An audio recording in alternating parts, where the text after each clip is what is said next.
Saudi আরবে ইলেকট্রিকের কাজ করতেছি। সবাই ভিডিওটা দেখবেন, লাইক করবেন, শেয়ার করবেন। যদি সৌদি আরবে কারো ইলেকট্রিক কাজ করে থাকেন, যদি 110 অথবা 220 এগুলো যদি একটু দুর্বলতা থাকে কমেন্টস করবেন, ইনশাআল্লাহ নাম্বার দিয়ে দেবো, সরাসরি কথা বলবেন। কোনো দুর্বলতা থাকলে আশা করি ইনশাআল্লাহ একবার বোঝা দিলে যে একটু কাজের আইডিয়া আছে সেই পারবেন, কোনো ব্যাপার না। আলহামদুলিল্লাহ আপনাদের দোয়ার বরকতে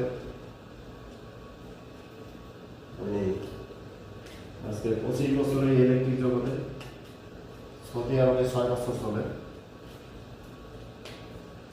তো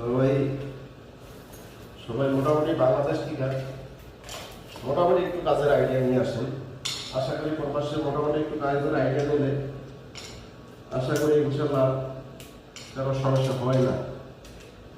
কিন্তু আমরা আসলে প্রবাসে পারি দিই, আমরা কোনো কাজেই হাতে কলমে শিখি না, যার জন্য প্রবাসে আইসা আমাদের অনেক কষ্ট হয়। 4 লাখ 5 লাখ টাকা খরচ করে প্রবাস আইসা দালাল বাংলাদেশে মিথ্যে কথা বলবে, এটা হলো দালালের জন্মগত দোষ। আর দালাল যদি মিথ্যে কথা না বলতে পারে তাহলে কোনো কাজই পারবে না। আমরা যদি হাতের কাজ শিখে আসছি তাহলে আশা করি দালাল আইনে যদি মনোনীত বানাই দেয়, আলহামদুলিল্লাহ তারপর কেউ হাতে কষ্ট হবে না, থাকায় কষ্ট হবে না, খাওয়ায় কষ্ট হবে না।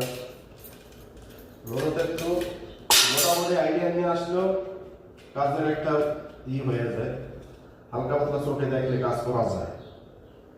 কিন্তু আমরা যে একবারে কাজ না শিখে আসি, কাজ শেখা থাকলে 2-4 মাস কষ্ট হবে, তারপরে ইনশাল্লাহ ফাইনালি সবার মুখে পরিচিত হয়ে যাবে, যেটা আমি হয়েছি। আমি আসার পরে প্রথম 3 বছর থেকে গেছি, তখনই আলহামদুলিল্লাহ পরিচিত হয়ে গেছি। এখন আলহামদুলিল্লাহ আরো অনেক ভালো আছি, কাজ করতেছি, কারো পাশে ঘুরতে হয় না।